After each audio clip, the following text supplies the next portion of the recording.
నమస్తే, నేను అక్షిత్. మనతో పాటు రాంబాబు ఉన్నారు పాటమ్మతోటి. ఒకసారి నమస్తే అన్న. నమస్తే బ్రదర్, థ్యాంక్ యూ.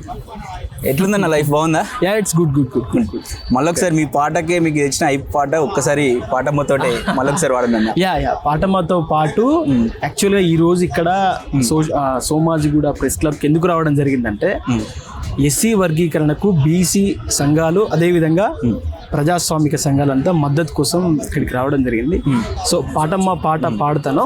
పాటమ్మతోటే ప్రాణం నాకు చదువులమ్మరా, పేదోళ్ళింట్ల పుట్టిన పేగు బంధం నేనురా, అమ్మా నాన్న రెక్కలాడితేనే బుక్కెడు బూవరా, వాళ్ళ రెక్కల కష్టపు చెమట సుక్కల దారను నేనురా. Thank you. ఇంకా చూస్తే ఏమనిపిస్తుంది మీకు? ఇప్పుడు ఉన్నటువంటి రాజకీయాలు కావచ్చు, ఇవన్నీ చూస్తే మీరు కొంచెం దూరంగానే ఉంటారు. కాకపోతే ఏమనిపిస్తుంది? ఆశయాలతోటి తెలంగాణ తెచ్చుకున్నాం, 10 సంవత్సరాలు ఒక పాలన చూసినాం, తర్వాత ఇప్పుడు ఏడాది కొత్తగా ఈ యొక్క ప్రభుత్వం యొక్క పాలన చూసినాం. ఏమనిపిస్తుంది? అంటే చిన్న అంటే మన తెలుగు వెలుగు మీరు యాంకర్, మీ పేరును కూడా నాకు తెలియదు ఫస్ట్ టైం, అక్షిత్. సో వీటికి అన్నిటికంటే మనం ఇప్పుడు ప్రస్తుతానికి అయితే నేను ఎస్సీ క్లాసిఫికేషన్, ఎస్సీ వర్గీకరణ కోసము 1,00,000 డప్పులు 1000 గొంతులు అనేటువంటి ఒక కార్యక్రమము మందకృష్ణ మాదిగన్న తలపెట్టాడు. ఎందుకనంటే అన్న 30 ఏళ్ళుగా 3 దశాబ్దాలుగా ఈ వర్గీకరణ కోసం పోరాడుతున్న మాట వాస్తవం. సో దాంట్లో ఆ 30 ఏళ్ళ ఉద్యమ పుస్తకంలో కళాకారులుగా, గాయకులుగా, వాగ్గేయకారులుగా, అందరికి రచయితలుగా ఒక 30 రోజులు మేము కేటాయిస్తున్నాం దాంట్లో వర్గీకరణ కోసం. ఎందుకనంటే ఇది ఒక న్యాయమైనటువంటి డిమాండ్. సో కాబట్టి ఈరోజు ఈ సోమాజిగూడ ప్రెస్ క్లబ్ రావడం జరిగింది. అది కూడా మన జనాలకు తీసుకునే ప్రయత్నం చేస్తున్నాం, జనాల్లో తీసుకుపోయేటువంటి ప్రయత్నం చేస్తున్నాం. సో దాంట్లో భాగంగా ఇవాళ సోమాజిగూడ ప్రెస్ క్లబ్ రావడం జరిగింది. ఎస్సీ వర్గీకరణ అనేటువంటిది న్యాయమైన డిమాండ్ కదా, న్యాయమైన డిమాండ్. సుప్రీంకోర్టు కూడా జడ్జిమెంట్ ఇచ్చేసింది, రైట్. రెండోది ఏంటంటే సమస్త సబ్బండ వర్గాల మద్దతు కూడా దీనికి ఉన్నది. ఇంకేం కావాలి? న్యాయమైన డిమాండ్ కదా. సో ఇంకోటి ఏంటంటే ఎవరి వాటా వాళ్ళకి కావాల్సినటువంటి అవసరం ఎవరికైనా ఉంటుంది కదా. ఇది చిన్న లాజిక్ కదా ఇది. సో కాబట్టి దీనికి కంపల్సరీ మా మద్దతు కంపల్సరీ ఉంటుంది. ఇంకొక మద్దతే కాదు, దీంట్లో ఇవాళ ఇప్పుడు సోమాజిగూడ ప్రెస్ క్లబ్లో మనం ఉన్నాం. ఇవాళ బీసీ సమాజం అంతా ఎస్సీ క్లాసిఫికేషన్ కోసం, వర్గీకరణ కోసం మద్దతుగా ఉన్నది.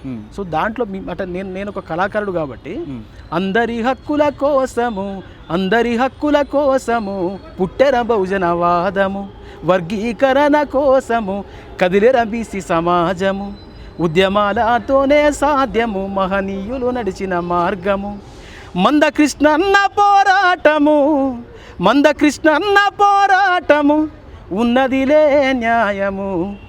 సో ఈ పాట వింటుంటేనే మనకు అంటే దీంట్లో న్యాయమైనటువంటి డిమాండ్ బ్రదర్ ఇది.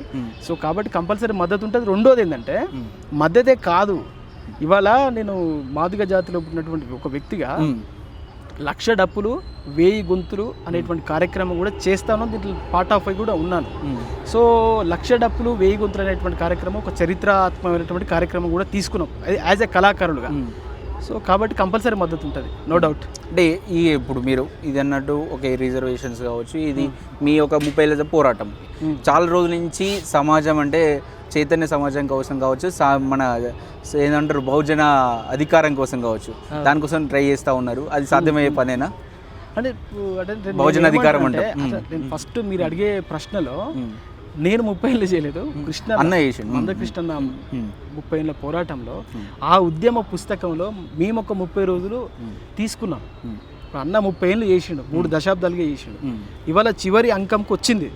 సో ఈ 30 ఏళ్ళ పోరాటంలో ఆ ఉద్యమ పుస్తకంలో మేము ఒక 30 రోజులు తీసుకొని కవులుగా, కళాకారులుగా మిగతా వాళ్ళందరితో కలిసి నాతో సహా అందరు కలిసి 1,00,000 డప్పులు 1000 గొంతులు అనేటువంటి కార్యక్రమం కూడా తీసుకుంటున్నాం, మద్దతుగా తీసుకుంటున్నాం. సో అది రాజ్యాధికారం వైపు ఎప్పుడు రాజ్యాధికారం 100% ఉంటుంది కదా. అంటే మీరు మోటివేట్ అది అల్టిమేట్ యుద్ధం. మేము ఆల్రెడీ రాజ్యాధికారం కోసం పాట కూడా రాసి, అందరి కోసమై జనముల జెండను పట్టాలే, బతుకుల్లో వెలుగులు నింప బహుజనవాదం ఎత్తాలే, ఎదిగే బిడ్డల చూసి రేపటి పొద్దును తలవాలే, ప్రజల దండును గట్టి ఉద్యమ కాగడనెత్తాలే. ఈ పాట బహుజన జెండా పాట సబ్బండ కులాల కోసం అంత కోసం రాసిందే కదా, అది రాజ్యాధికారంలో భాగంగానే రాసింది కదా, అంతే. అట్లేం దాన్ని వదిలేదు, ఎక్స్పెక్ట్ చేయొచ్చు ఒక 20 సంవత్సరాలు 30 సంవత్సరాల దాన్ని వదిలేదు లేదు, రాజ్యాధికారాన్ని వదిలేదు లేదు, ఈ అంశాన్ని కూడా వదిలేదు లేదు, అట్లేం లేదు. ఎందుకంటే అన్ని పార్టీలు వాళ్ళకు ఇప్పుడు బీఆర్ఎస్ చూస్తే రావుస్ పార్టీ, ఇటు కాంగ్రెస్ చూస్తే రెడ్డిలకు, ఇంకా వీరు బీజేపీ చూస్తుంటే కొంచెం వేరే ఉన్నత వర్గాలకు సంబంధించి, అంటే ఈ ఉన్న సీనియర్లు సాధ్యమవుతుంది. పార్టీలు, ఈ వ్యవస్థ, రాజకీయాలు ఇవన్నీ పక్కకు పెడితే ఇప్పుడున్నటువంటి సమస్య మాకు చైతన్యం మీ యొక్క ప్రజలలో, మీ వర్గాలలో మీరు చైతన్య పరచాల్సిన అవసరం ఉంది కదా, మీ పాట ద్వారా ముందుకెళ్ళే ఆ సమయం వచ్చినప్పుడు అది కూడా చేస్తాం. ఇప్పుడు వర్గీకరణ అనేటువంటి అంశం ఉంది కాబట్టి ఇవాళ నేను ఏమంటున్నానంటే, వర్గీకరణ కోసం అమరులైనటువంటి వ్యక్తులు కూడా ఉన్నారు. ఒక సురేందర్ మాదిగా, భారతి మాదిగా, ఇప్పుడు దానికోసం కూడా వాళ్ళ కోసం కూడా కొట్లాడమంటున్నదే సురేందర్ మాదిగా ఆత్మస్మరణ, జరగాలంటున్నదే తెలంగాణ ఎస్సీ వర్గీకరణ. ఇట్లా కూడా రాస్తున్నాం. అంటే నేను ఈ విషయం ఎందుకు చెప్తున్నా అంటే, రాజ్యాధికారం కూడా వడ్డించేవాడు మనదైతే ఎంతంటే అంత వడ్డించవచ్చు, మనకి వడ్డిస్తాడు. అదే బహుజనకి సంబంధించిన ఒక సీఎం లేకపోతే ఆ పై పొజిషన్లో ఉంటే ఇంకా మీకు ఎక్కువ లబ్ధి చేయకూడే అవకాశం ఉంటుంది కదా, మీ ప్రజలు మీరు చైతన్య పరచుకోగలుగుతారా అంటున్నారు. మీరు గుర్తుపెట్టుకోండి, 100కు 1000% ఆ ప్రోగ్రామ్ కూడా తీసుకునేటువంటి భాగంగా మన రచనలు ఉంటాయి, మన మాటలు ఉంటాయి, అవన్నీ ఉంటాయి. ఆ సమస్య వచ్చినప్పుడు అది కూడా చేస్తాం, అట్లేం లేదు. దాన్ని కూడా వదిలే సమస్య ఏం లేదు, అట్లేం లేదు. ఇంకా నేను యువకులు రాజకీయాల్లో రావాలని పాటలు కూడా రాసిన, ఎదుగుతుండవో యువతరమా ఓసారి ఆలోచించు, ఇట్లాంటి పాటలు కూడా రాసినాం కదా. సో కాబట్టి ప్రస్తుతం మన ముందున్నటువంటి సమస్య ఎస్టీ వర్గీకరణ. దానికోసం 1,00,000 డప్పులు 1000 గుంతులైనటువంటి కార్యక్రమం ఉన్నది. సో దానికోసం మన యుద్ధం, మన ఫైట్, దానికోసం మన రచన అనేటువంటి జరుగుతుంది. Thank you very much.